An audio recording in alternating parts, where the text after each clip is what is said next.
What's going on, everybody? Just Haley here, and I am just back again with another video. And as you can already see, that video is for Xaku Prime.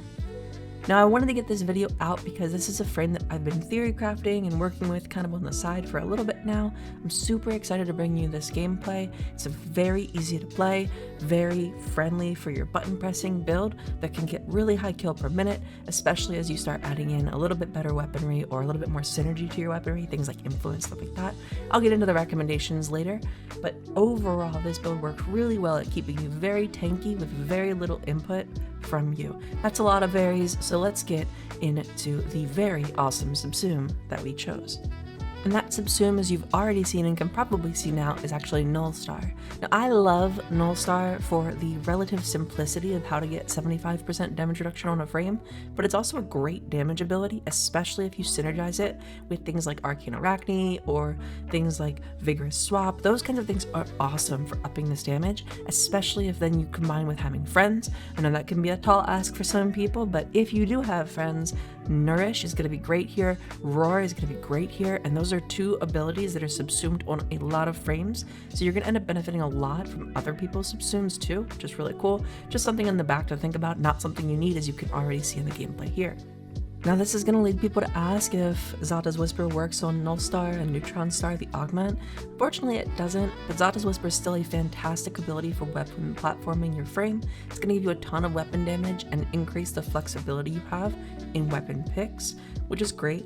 The other thing that you're getting out of Xaku for Nullstar, kind of the reverse synergy, if you will, is that Xaku is building a lot of range, a good amount of strength, and at least some duration.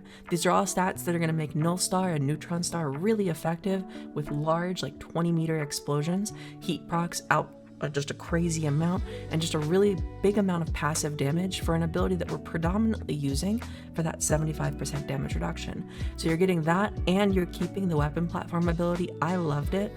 The only thing you're kind of sacrificing is that defense strip, but again, it's a lot to set up, it's a lot more to think about, and I prefer to turn that button off if I can, and just be able to kind of go through any mission, not have to worry about where I'm sticking, where I'm setting things up, nullifiers walking into them, or anything like that. I really like the synergy of Nullstar into this kit.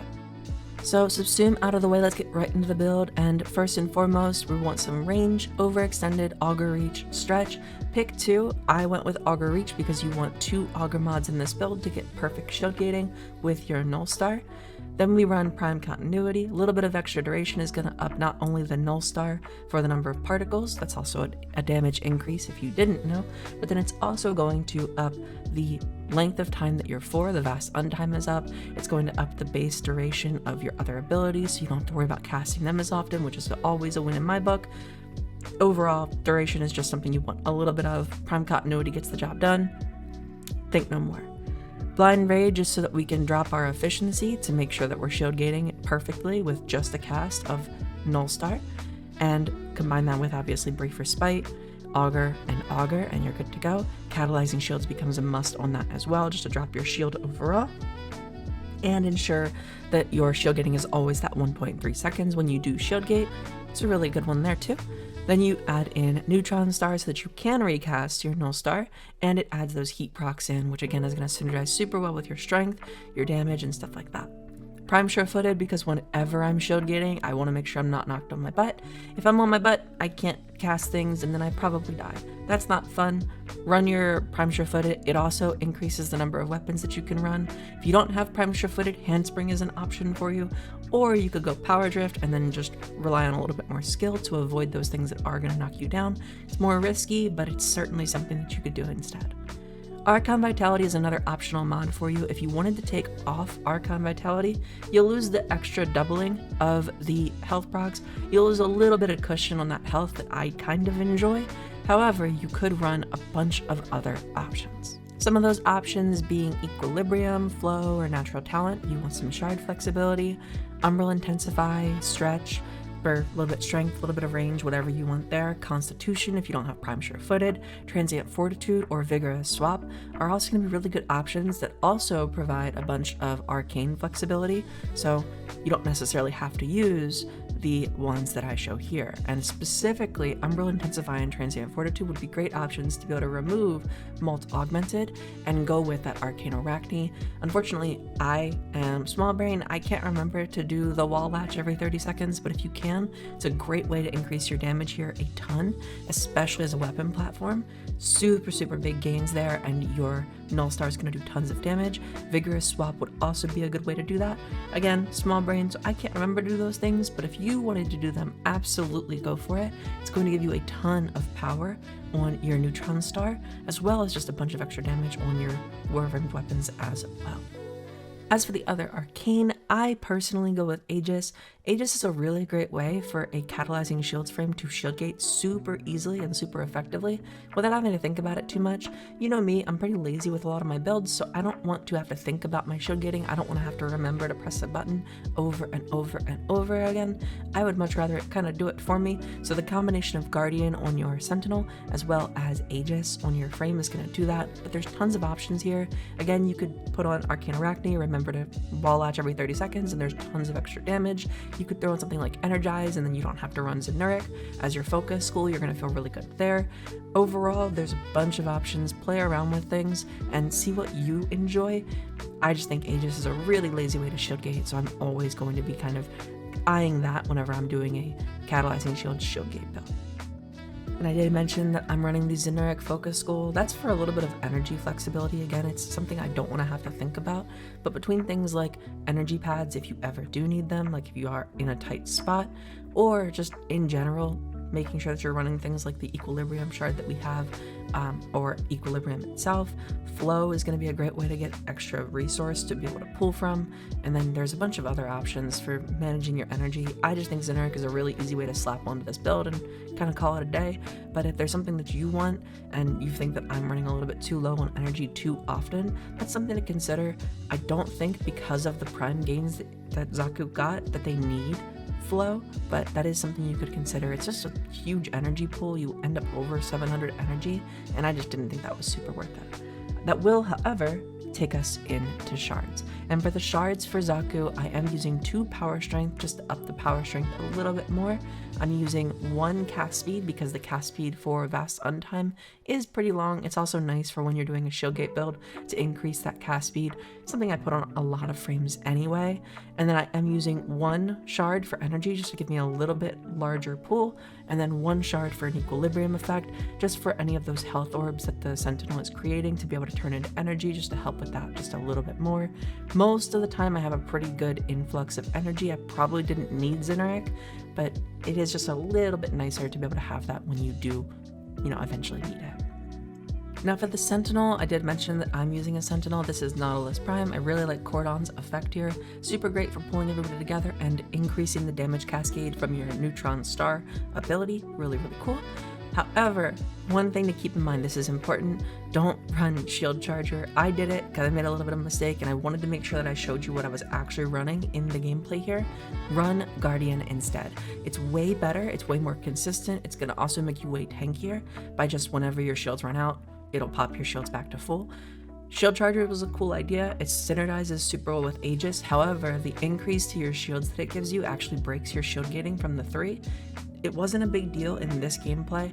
You're still super tanky regardless, but that extra bit from Guardian is going to make you way more comfy. So definitely something I would recommend. Contagious Bond, Duplex, Momentous, Manifold, and Synth Deconstruct are pretty much standard on all of my Sentinels. Primed Animal Instinct you could swap for Prime Regen if you wanted. Assault Mode is so that the regular Nautilus, not just the clones from Duplex, will shoot. However, you could again run Prime Regen there if you wanted to instead. It's not super important that your Nautilus be shooting. I am also using the Artax. The Artax I have set up with a viral riven with punch through. Then I add in shred as well. It's a little bit excessive. The fire rate is almost a little too much with viral acceleration. However, if you wanted to, you could drop radiated reload and the riven and just do two 60-60 mods for the viral, and you'd end up with a little bit more status chance too. I would like that. It would reduce the number of elements that you're priming for, but in general, it would make it a really good way to just get a good amount of damage. You could also lose Shivering Contagion if you wanted to. I like being able to spread the ice around from time to time. It's not going to be very consistent though, so if you wanted to add more damage, help your Artax be able to kill things a little bit more often, there's some other mod options out there, but this is what I was running in the video. As for other pet options, mostly Sentinels are going to be my recommendation for any shield gating build. Guardian is just too good to pass up in a lot of cases, and Sentinels are really strong now. You're also losing the armor strip from the 3 with this build, unless you subsume over the 1, but for specifically this build, you're losing the armor strip, so you could run Helios to get that armor strip back. You could run Death Cube to maximize your energy a little bit to the point that maybe you won't need to run the Equilibrium Shard. There's a lot of flexibility here with what Sentinels you would want to run, but the most unilateral, I thought, overall good that didn't change the build too much was Nautilus, so if you're specifying out from there, that's certainly an option. As for other pets, I do like the Predacite build on Xaku, however, I wasn't quite happy with how much I had to change to be able to show something like that in this build. So if it is something you want to run, you definitely can. It's going to shift your aura, it's going to shift out catalyzing shields so that you can run the extra mecha set mods in the frame build, and then obviously you're going to do the Predacite build with its mecha set as well.